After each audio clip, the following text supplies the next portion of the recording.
baru saya percaya, ya Allah, ternyata ketika Allah berkehendak tetap itu akan terjadi.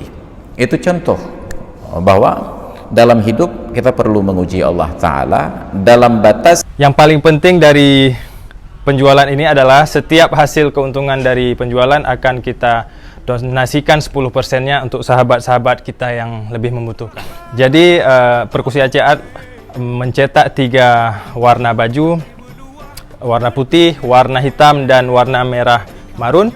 Pada cetakan baju warna hitam boleh pilih dengan tinta putih, silver, dan emas, tergantung pilihan sahabat sekalian. Bagi sahabat yang ingin memilikinya bisa langsung ke Instagram Perkusi Aceh _store atau di nomor WhatsApp 0852 8000 8817.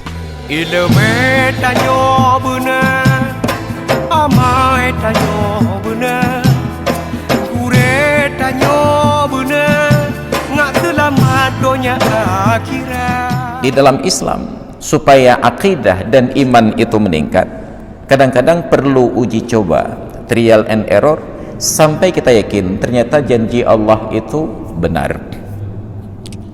Suatu ketika, sebenarnya saya tidak sedang menguji Allah saat itu.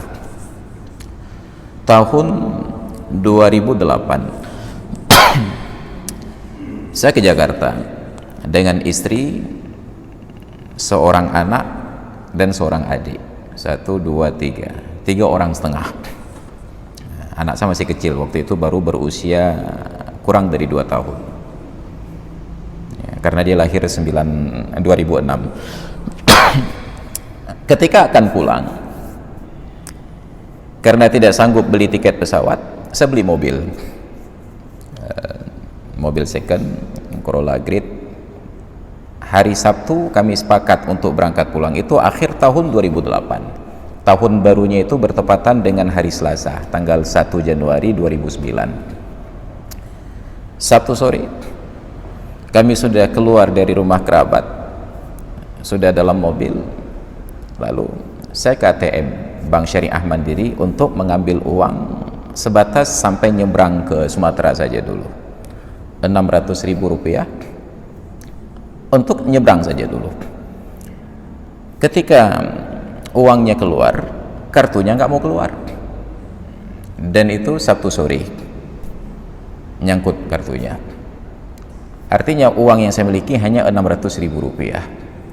Setelah ganti oli, isi bahan bakar, tersisa uang Rp300.000. Saya bertanya ke istri, bertanya ke adik, dan seorang kawan yang lainnya ikut. Ini uang hanya Rp300.000. Uang ada di dalam rekening, tetapi ATM sudah ditelan oleh mesinnya. Kita tunda keberangkatan, nanti setelah kantor bank ini buka kita ambil lagi ATM-nya, tapi itu harus ditunda sampai dengan hari Rabu, sebab Minggu libur, Senin karena hari kejepit libur, Selasa tahun baru libur, Rabu baru buka. Atau kita lanjut perjalanan dengan uang yang salah kadar ini, kita tes sampai ke Aceh atau tidak. 300.000 dengan 600.000, 600.000 udah bersih, 600.000 sampai ke Aceh atau tidak. Tahun 2008, bayangkan. Jadi akhirnya kami sepakat, tajak juga cucut, diubahlah semua rencana perjalanan, yang rencana nginap di hotel Pulan di provinsi Pulen, nanti makan di restoran Pulan, berubah menjadi beli nasi bungkus pinggir jalan dan tidur di SPBU. Setengah perjalanan di Pekanbaru, setelah isi bahan bakar, tersisa uang 50.000. Pekanbaru. Sampai di Duri, kebetulan ada kerabat istri singgah di sana.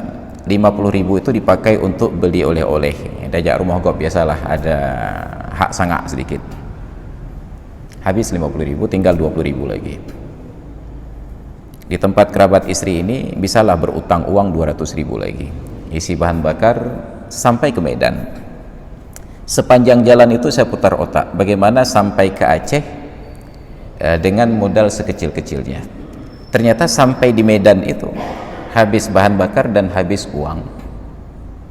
Akhirnya keluarlah kreativitas. Kata orang tua, kalau sudah malas bekerja jangan malas berutang, katanya. Mulailah saya bergerilya, kira-kira siapa kawan yang bisa mempercayai saya untuk mengutangkan uang, ditransfer ke rekening yang kosong. Satunya lagi ada tabungan di Bank Aceh BPD waktu itu, tapi rekeningnya kosong, hanya ada kartu ATM. Kalau kita cabut, angin yang keluar, sama seperti PDAM di Banda Aceh. Setelah usaha gigih sana kemari, akhirnya berhasil. Ada kawan yang utangkan uang 1 juta rupiah, sampailah ke Aceh. Apa yang ingin kita tegaskan? Ini sebuah ujian. Saya dalam hal itu sedang menguji Allah Ta'ala. Ya Allah, kami sudah sepakat bahwa hari Sabtu sore ini berangkat pulang ke Aceh dengan mobil, dengan keluarga, adik dan kawan. Tapi ternyata diuji oleh Allah ketika menarik uang hanya 600.000 yang keluar, kartu ATM ditelan oleh mesin. Apakah perjalanan itu dibatalkan hanya karena tidak yakin Allah mampu menyampaikan, atau saya kembalikan kepada Allah, kalau Allah berkehendak tetap sampai walaupun uang hanya 600.000 dengan penyesuaian-penyesuaian. Ternyata sampai dengan utang 1 juta rupiah. Baru saya percaya, ya Allah, ternyata ketika Allah berkehendak tetap itu akan terjadi. Itu contoh bahwa dalam hidup kita perlu menguji Allah Ta'ala dalam batas yang mampu untuk kita imani. Nabi Ibrahim menguji Allah, arini kaifa tuhyil mauta, ya Allah, perlihatkan kepadaku bagaimana engkau hidupkan makhluk yang telah mati.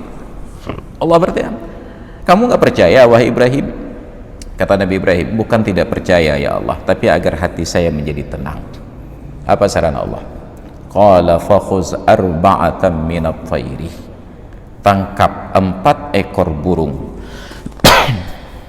fasurhunna ilaika, kemudian engkau sembelih, engkau cincang, engkau aduk, thumma ja'al ala kulli jabalin minhunna juz'ah, kemudian engkau perhatikan puncak-puncak bukit yang dekat denganmu, letakkan ala kulli jabalin, atas masing-masing bukit itu juz'ah, satu bahagian dari burung yang sudah dicincang jadi rujak. Ini tadi diaduk, kita nggak tahu jenis burungnya apa, pokoknya 4 ekor burung disembelih, dicincang, diaduk, lalu ditempatkan di masing-masing puncak bukit. Tsumma du'uhunna, setelah selesai engkau kembali ke posisimu, lalu panggil kembali burung-burung yang telah engkau sembelih yang 4 ekor ini. Ya'tinaka sa'ya, pasti burung itu akan datang kepadamu segera. Ditandai, organ-organ burung itu dicampur aduk, dan ternyata burung itu datang.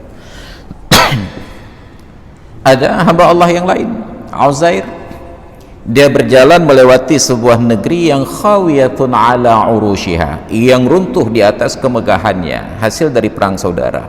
Mayat bergelimpangan, mayat bangkai binatang bertumpuk-tumpuk.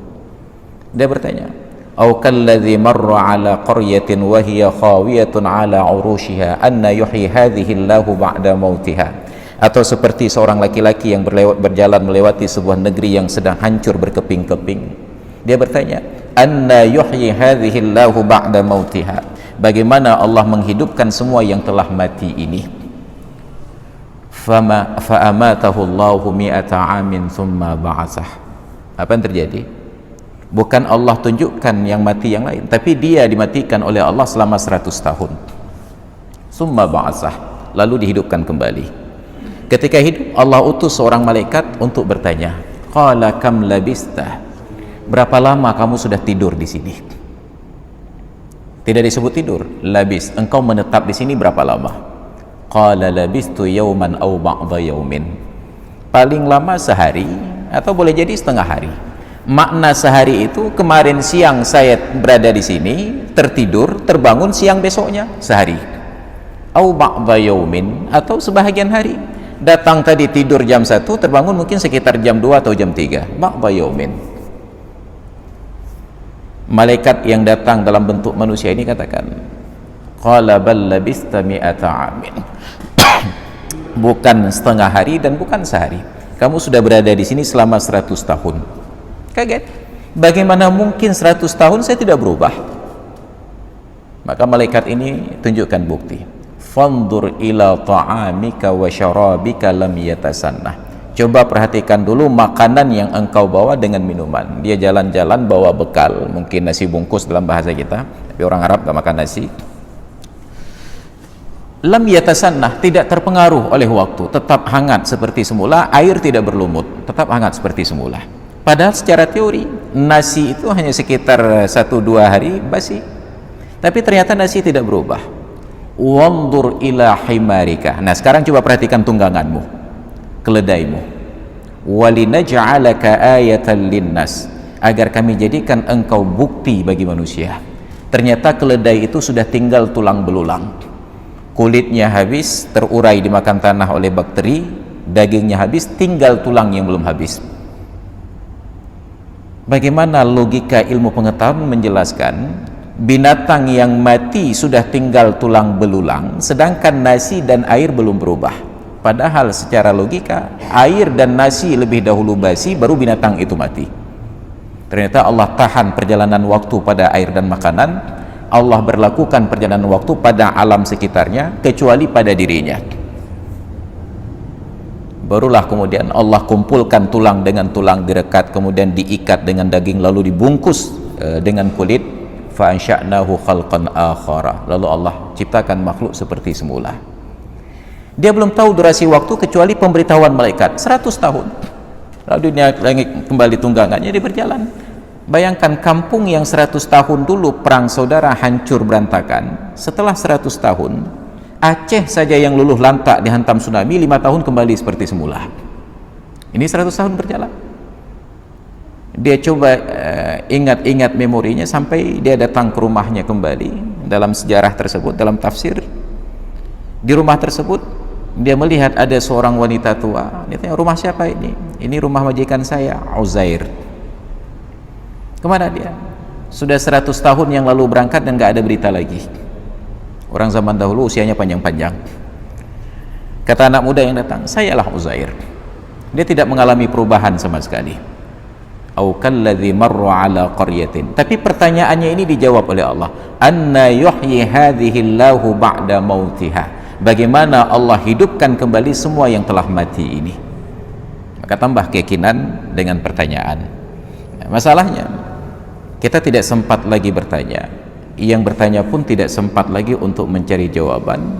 Yang mendapatkan jawaban pun tidak sempat lagi untuk mentadabbur dari semua kekuasaan Allah Subhanahu wa taala.